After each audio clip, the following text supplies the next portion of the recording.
To keep you awake here at mid-afternoon on a hot July day, I guess I'll admit that in college I was very briefly, the lead singer in a punk rock band. Now, given the musical standards of punk rock, this was probably a perfect fit.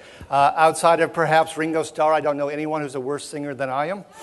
But hopefully I'm a little bit better speaker. So anyway, we will start in with things.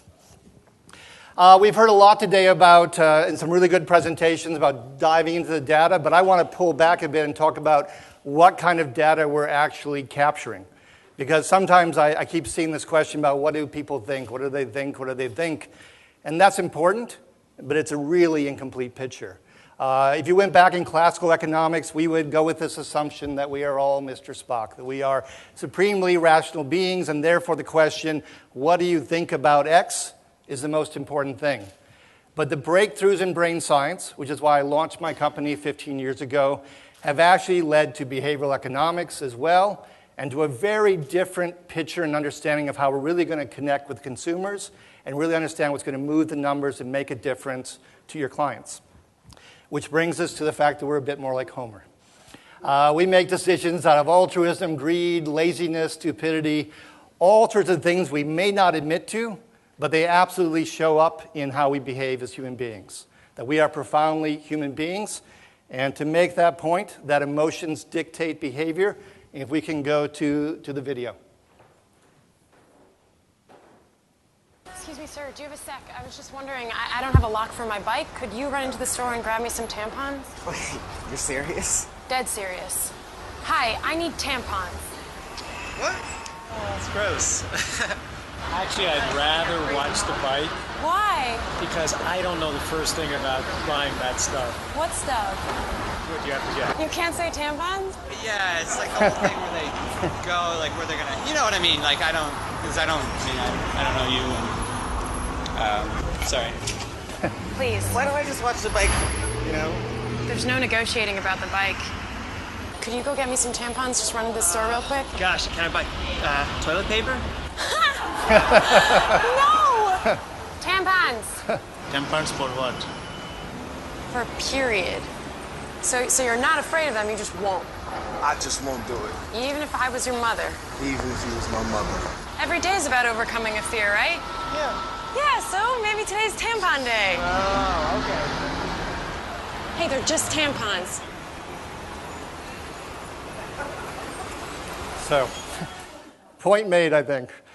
So the reality is, of course, we are emotional beings, and they do drive behavior. If you go back to Latin, in fact, motivation and emotion have the same root word, movere, to move, to make something happen. All the things that we care about in being successful in business really come back to emotions. We're talking about loyalty, we're talking about motivation, we're talking about recall, customer satisfaction, preference. These are emotional barometers. They are not fundamentally rational barometers.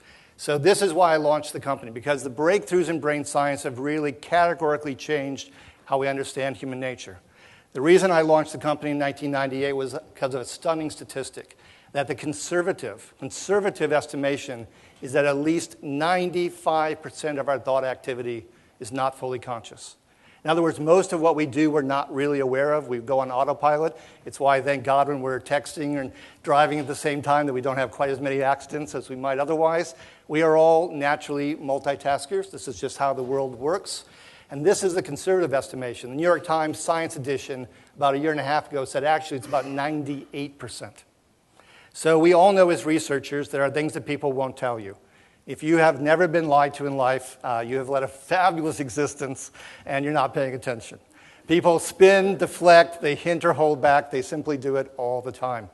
So the reality is there's things that people won't tell you, and there's things that they can't tell you because they're not even aware of it.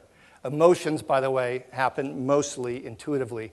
When we're aware of them, they're self-reported. But the truth is human beings are not truth machines.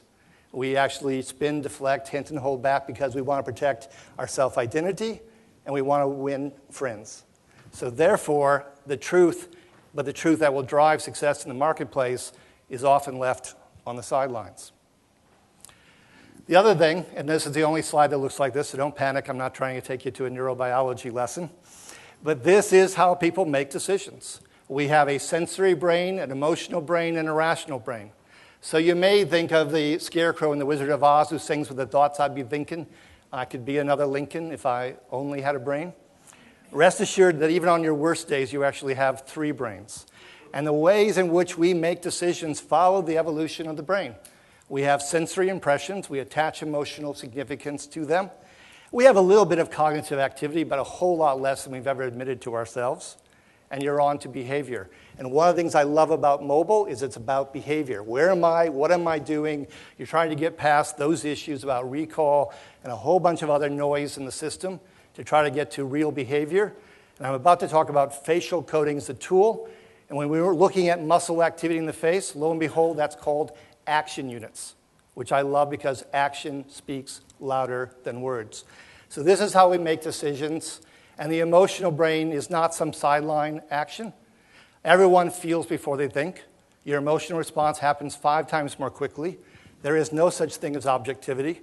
I love the quote from Clarence Darrow, the famous attorney who said, "I don't like spinach, and I'm glad I don't, because if I liked it, I'd eat it, and I just hate it." I believe that is the true voice of the consumer. You can look high and low for rationality, for consistency. You will not find it, generally speaking. So that's how we make decisions. And the question then is, how are we going to tap into emotions? So before I get there, one last thing. I think that the future of marketing is very much following behavioral economics, not classical economics, because we have to go where the human beings are. This is the only presentation you're probably going to see a youthful Mick Jagger in a business setting. And the reason is because that famous British philosopher in 1965 famously saying, "More and more of this useless information supposed to fire my imagination, I can't get no satisfaction." Satisfaction is a whole lot more important than information. Information at this point in this world is more like potatoes than caviar. Satisfaction, however, we still look for every day. We need that, we want that. That is really the bottom line driver. And so information, fine. Satisfaction, more important. Talking points, well, the politicians have monopolized that. Feeling points, more important, because do I engage you? Do I turn you on? Again, motivation, emotion, same root word. Last thing, on message, pretty rational, but I'll keep it. But I want to fortify it. I want to say, am I also on emotion? Do I create the right emotional response at the right time to win somebody over? Because this is all in the end about the bottom line. Is it conducive to making the sales work? So how can we get to being on emotion? I'm going to, in the interest of time, go past that. If we could play...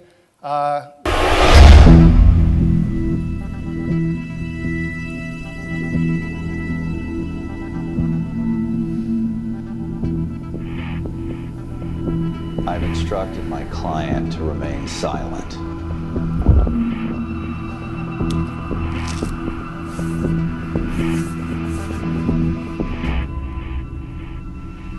He's not going to talk. Oh, that's okay. That's okay. I don't have much faith in words myself. Statistically speaking, average person tells 3 lies per 10 minutes of conversation. And granted, it's just regular people. We haven't studied in people who are planning to firebomb a black church. Could skew differently. We don't have time for this scientist to talk to the guy. We went at him for 4 hours and got nothing. Now, the FBI knows you want mass casualties. So right now, ATF is searching every inch of the 2 largest black churches in the state. FBI got it wrong. Well, there's a shocker. Not one of those 2 churches. Maybe you want one of the smaller churches. One of the black suburbs. You know what you're talking about. Don't respond. What do you say ATF starts with Southbridge? Nah, I'm only kidding. We're going to skip that one. We're going to focus on Lawton. You feel good about it? That's it, Lawton. Gone after a church in Lawton. That accusation has no basis. What do you mean? You just told me. The ATF found a pipe bomb in the church basement in Lawton an hour later. DOD friend of mine said right. this guy's a total nut job. But he spent like 3 years in the African jungle with some primitive tribe studying their eyebrows. What's his reaction to my statement? Right now, ATF is searching every inch of the 2 largest black churches in the state. Now, what you just saw there was a brief expression of happiness on his face, which he was trying his best to conceal. It lasted for less than a fifth of a second as what we call a microexpression. Now, look at his mouth. The suspect is secretly happy about the locations we are searching, which tells me we have the wrong locations. Now I tell him of our new plan, and... I know what you're talking about. Classic one-sided shrug. Translation, I have absolutely no confidence in what I just said. The body contradicts the words. He's lying. Yeah. When you accuse a suspect and he acts surprised, is there a way to tell if it's real or if he's just trying to look innocent?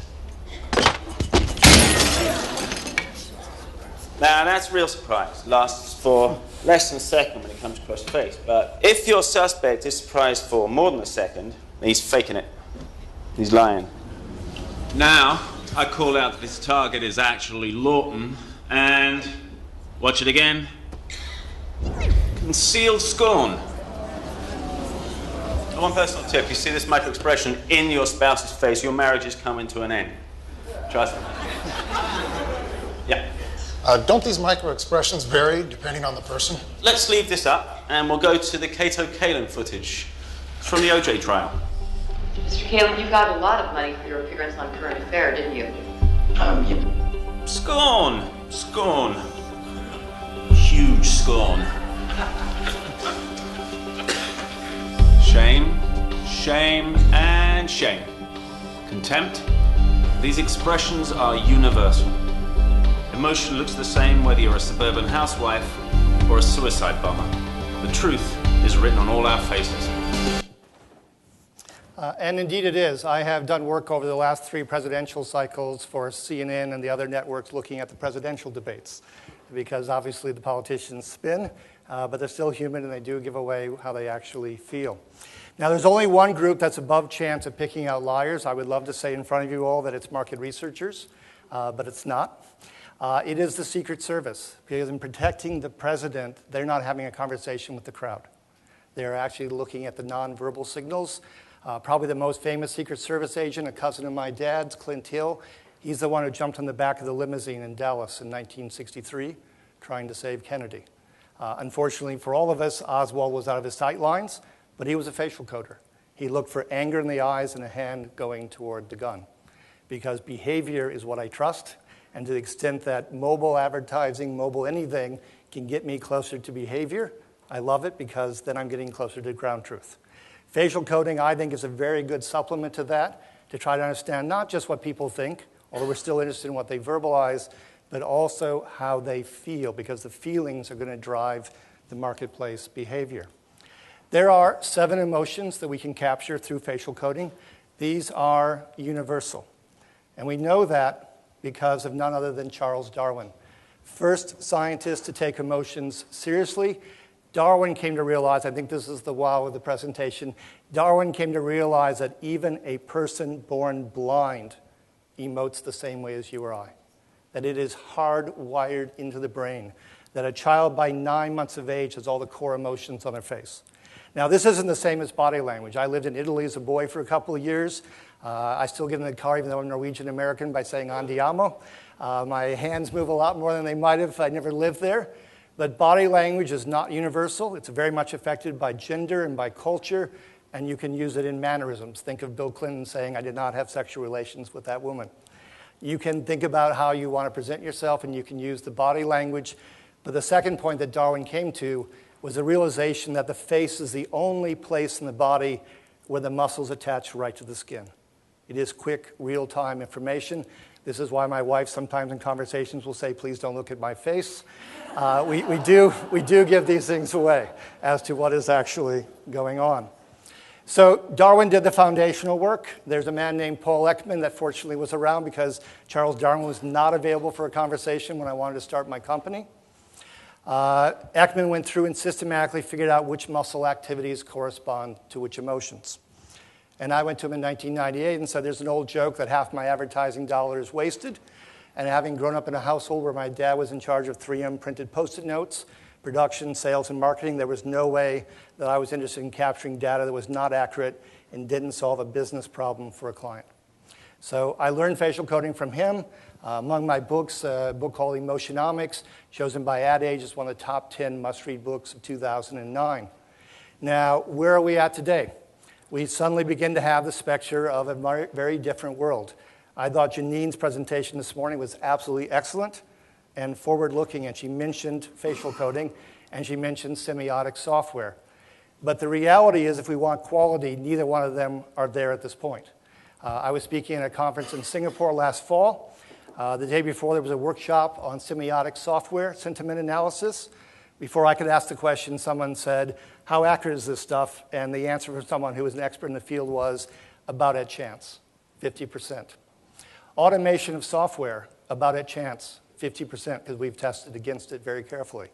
I was driving the car the other day. NPR said, despite all the advances in technology, they now know the velocity inside a tornado funnel, but they need a human spotter to know whether or not the tornado is touched down. Ultimately, whether it touched down is the point that matters to us. So the technology is great. It's advancing. Is it there yet in many cases? No, it's not. Will it be there at some point? Yes, it will be. But until then, yes, garbage in is garbage out as a distinct possibility. Speaking of trying to be accurate, we did just run a piece in USA Today, or rather looking at Super Bowl TV spots, and we were taking car ads because they, after all, had easy sales data.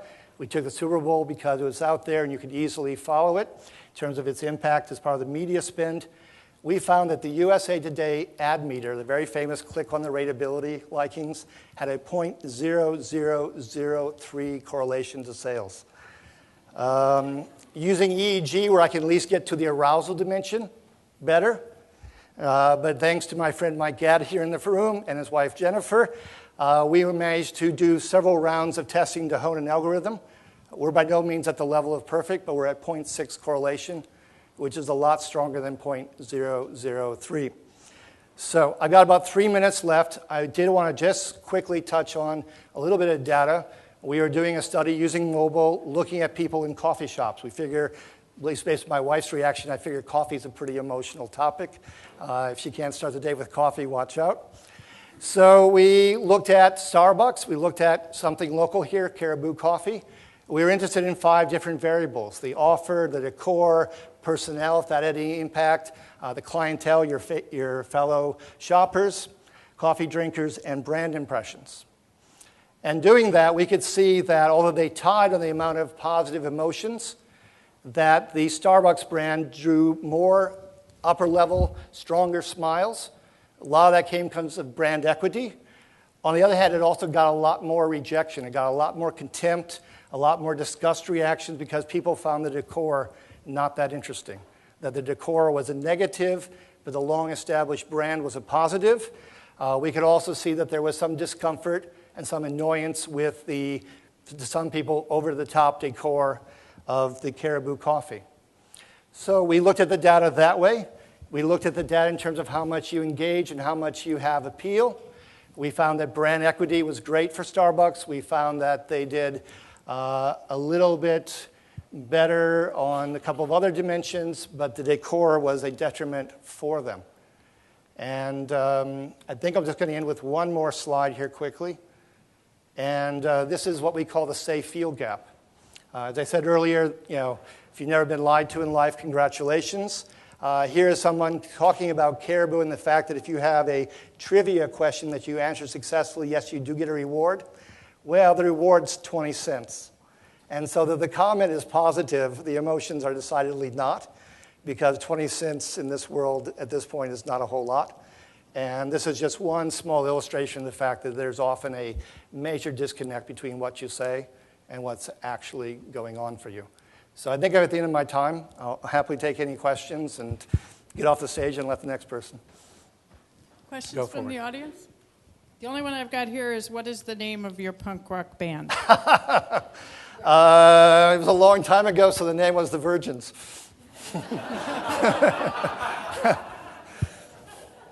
Questions? Yeah, one at the back here. How did you collect the data from the coffee shops? Did you actually use mobile phones or did you use Yes, webcams? yes. I went awfully quick at the end because they held up the little 5-minute sign.